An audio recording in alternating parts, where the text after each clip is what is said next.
ത്രിശങ്കു എന്ന കഥയുണ്ട്. പശുവിൽ നിന്നുണ്ടാക്കുന്ന പിയറി കയറ്റി അയക്കുന്ന ഒരു ആശ്രമത്തിന്റെ കഥയാണത്. കറവ പറ്റിയ ചാവാലി പശുക്കളെ വെള്ളം കൊടുക്കാതെ ഇട്ട് മാവില മാത്രം നൽകുന്നു. അപ്പോ പശുവിന്റെ മൂത്രം കുറുകി രക്തം കലർന്ന മഞ്ഞ നിറമാകുന്നു. ഇതാണ് ഔഷധ ഗുണമുള്ള പിയറി എന്ന പേരിൽ അമേരിക്ക ഉൾപ്പെടെയുള്ള വിദേശ രാജ്യങ്ങളിൽ വിൽക്കുന്നത്.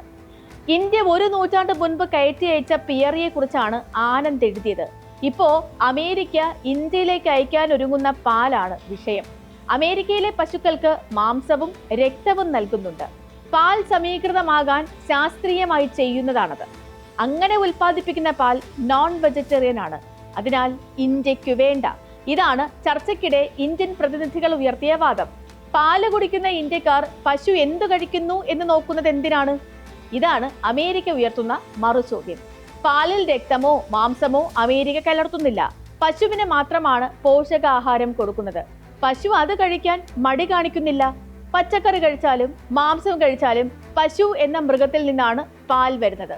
വെജിറ്റേറിയൻ കഴിക്കുന്ന പശു ഉൽപ്പാദിപ്പിക്കുന്ന പാൽ പോലെയല്ലേ നോൺ വെജ് ആയ പശുവിൻ പാലും? ഇതാണ് അമേരിക്കയുടെ മറുചോദ്യം.